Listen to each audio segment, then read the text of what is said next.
ನಮಸ್ಕಾರ ಸ್ನೇಹಿತರೆ, ಇವತ್ತಿನ ದಿನ ವಿಜಯ ಕರ್ನಾಟಕ ಮಿನಿ ಪೇಪರಲ್ಲಿ ಬರತಕ್ಕಂತಹ ಪ್ರಚಲಿತ ವಿದ್ಯಮಾನಗಳನ್ನು ನೋಡ್ತಾ ಹೋಗೋಣ. ಮೊದಲಿಗೆ ಸೆಪ್ಟೆಂಬರ್ 2ನೇ ತಾರೀಕಿನ ಪ್ರಚಲಿತ ವಿದ್ಯಮಾನಗಳನ್ನು ನೋಡ್ತಾ ಹೋಗೋಣ. ಪ್ರಚಲಿತ ವಿದ್ಯಮಾನಗಳ ಅವಲೋಕನ. ಮೊದಲನೇ ಪ್ರಶ್ನೆ, ಸಂಜಯ್ ಗಾಂಧಿ ಬಯೋಲಾಜಿಕಲ್ ಪಾರ್ಕ್ ಜೈವಿಕ ಉದ್ಯಾನವನ ಯಾವ ನಗರದಲ್ಲಿದೆ? ಉತ್ತರ ಪಾಟ್ನಾ, ಬಿಹಾರದ ಪಾಟ್ನಾದಲ್ಲಿದೆ. ಉತ್ತರದ ವಿವರಣೆಯನ್ನು ನೋಡ್ತಾ ಹೋಗೋಣ.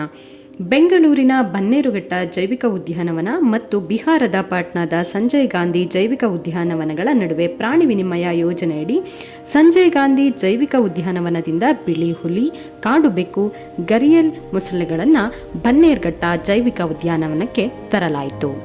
ಇನ್ನೊಂದೆಡೆ ಬನ್ನೇರುಘಟ್ಟ ಜೈವಿಕ ಉದ್ಯಾನವನದಿಂದ 1 ಝೀಬ್ರಾ ಮತ್ತು 2 ಗಂಡು ತಮಿಳ್ ಜಿಂಕೆಗಳನ್ನು ಸಂಜಯ್ ಗಾಂಧಿ ಪಾರ್ಕಿಗೆ ಕಳುಹಿಸಲಾಯಿತು. ದೆಹಲಿಯಲ್ಲಿನ ಕೇಂದ್ರ ಮೃಗಾಲಯ ಪ್ರಾಧಿಕಾರದ ಅನುಮೋದನೆಯಂತೆ ಈ ಪ್ರಾಣಿ ವಿನಿಮಯ ನಡೆಯಿತು.